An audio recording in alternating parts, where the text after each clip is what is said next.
Alright folks, welcome to the channel, and in this video I'm going to show you some of the techniques that I use for rhythm guitar, so let's check this out.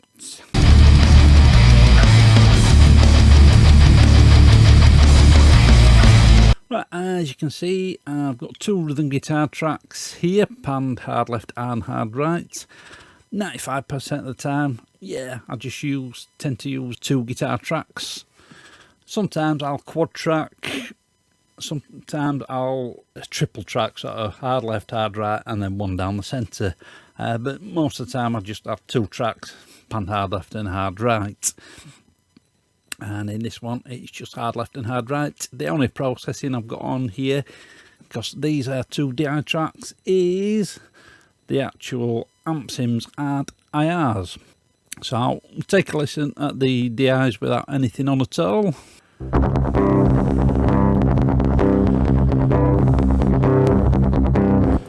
As you can hear, just basic DI tracks. Everything's set up exactly the same on each track. So the first plugin I've got is the Mercurial Green Smasher, just set up in your usual Tube Screamer settings. And as this was for the Dominator amp sim, we've got the Dominator amp there, nothing in the front of that because I've already got the other Tube Screamer in, and the cabinet section is switched off.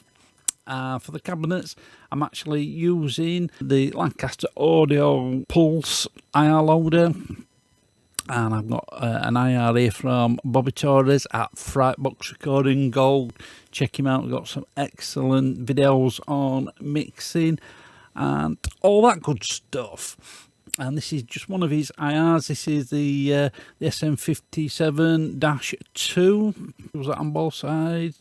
No, on the other side I've got the dot one, not the dash one. So them two together sound like this.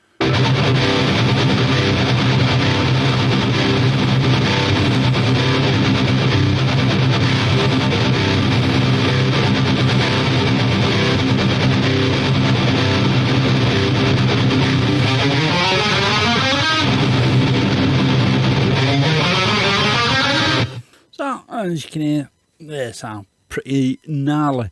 Now if I'm using two different amp sims, two totally different IRs, then I'll perhaps put a little bit of EQ here just to notch some of the nasty frequencies out on each cab and IR combination. But since there were just the two different IRs on this one, I just left it as it was because they're both coming from the same cab.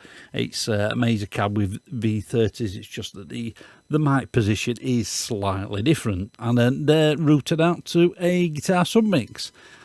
And then the first plugin we've got on there is the F6 EQ, and what we've got notched out there, we've got high and low pass filter at around about 105 Hz up to just over 7K, and we've got a little bit notched out in the lower mids and just some little annoying frequencies here and there. So I'll just play the guitar track so you can hear what that's doing.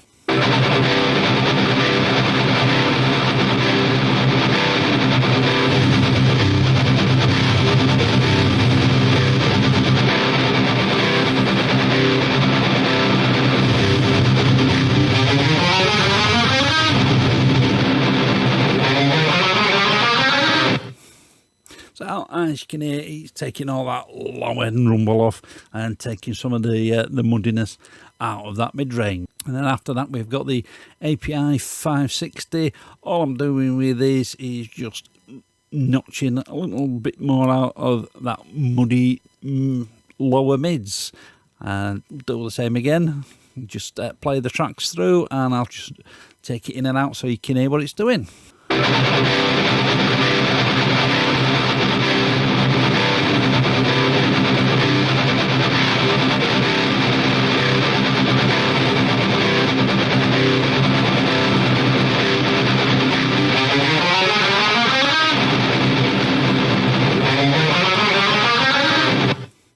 So as you can hear, it's just cleaning up that lower mid-range just to take those nasty frequencies out. And then after that, I've got the API 550B. Now, sometimes I'll use these two, sometimes I'll use the SSL channel. It all depends on how I'm feeling at the time, what I decide to use. Now, on this, I'm just taking a little bit of 200 hertz out, and I've just actually added a bit of 12.5K just to, if you will, just to bring a bit of air back into the tone. And I'll play that and just bob it in and out so you can hear what that's doing.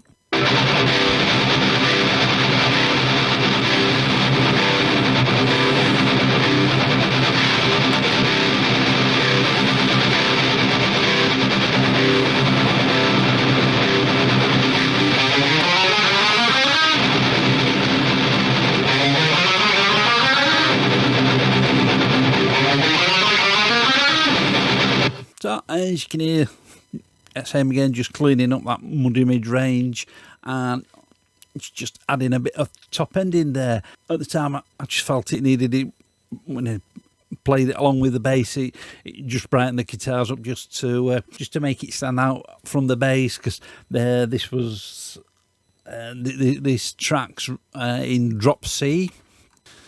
And after that, we've got the C4 multiband compressor.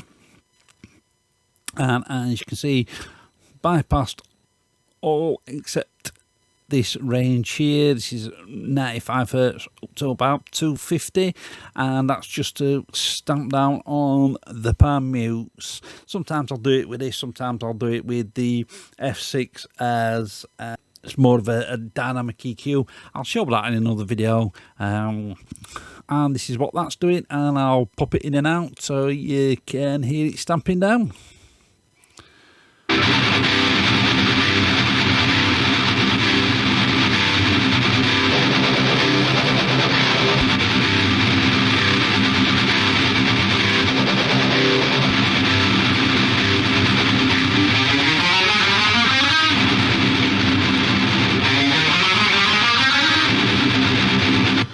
So as you can see, it's just coming in on those palm mutes.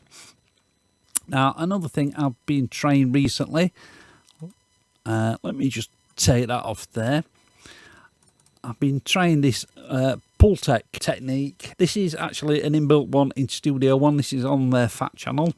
As you see, I've just got the EQ on. What you do with this is at 30 hertz, you boost and attenuate at the same frequency. And then on the top end, around about 16K, sometimes 12K, you just put a boost in, you don't attenuate. I didn't use it on this track, but I've been messing about with it on this track, and I've been using this technique on a few other tracks, and I'm quite liking it.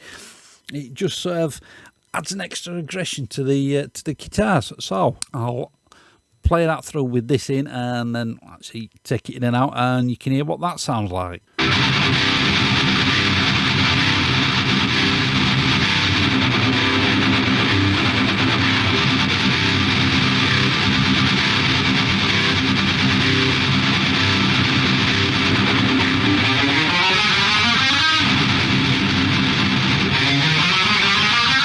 As you can hear, it's just adding a little bit of aggression there into the guitars. Now, there is a free version, and that's my Ignite amp. So I'll play this through again, and I'll put this in and out. I'll just pop it in to start off with.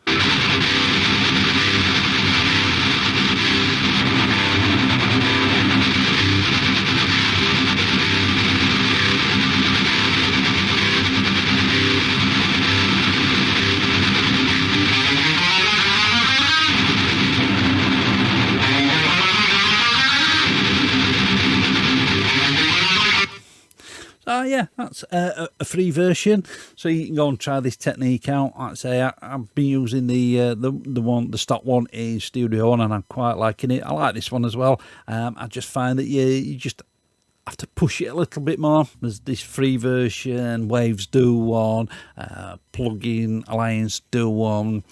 There's quite a few different ones out there. I'll switch that one off, and we'll go back to the original settings we had for the track, and then they're routed out to a guitar stem. which in essence is basically a guitar master fade, if you will.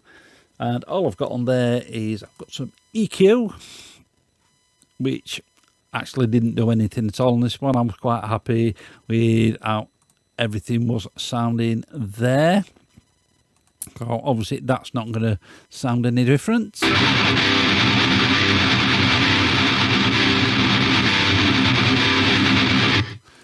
And then after that, on this track, I use this JW bus glue on this track as well, like I did on all the other tracks.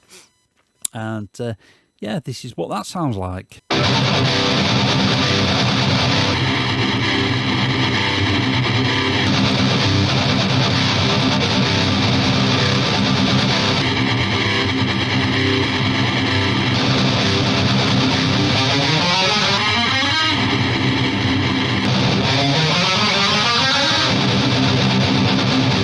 That's just adding a bit more excitement, a bit more aggression to the guitars, if you will. And then after that, that just goes straight into the master fader. I don't always use this bus glow, but I just felt it needed it on this track. Just brought the guitars to life. But yeah, I don't always use all them EQs. Like I say, sometimes instead of the APIs, I'll perhaps use the SSL channel, or maybe the SSL channel and one of the APIs. Sometimes on the F6 I'll not even notch that out, I'll do it on the APIs, and then I'll just use this as a dynamic instead of using the C4. But I'll do other videos on them in the future, just show some other techniques that I use every now and again. And yeah, I hope that helps one or two people out. Let me know what you think in the comments. That's all for this video, and I'll catch you in the next one. Right folks, I hope you enjoyed that video. You can follow me on social media, and you can get my music online. And if you want to support the channel, there's Buy Me a Coffee and PayPal links. They're all down in the description. Click up here to subscribe and click the link down there for videos that you may not have seen. Keep it loud and keep it heavy.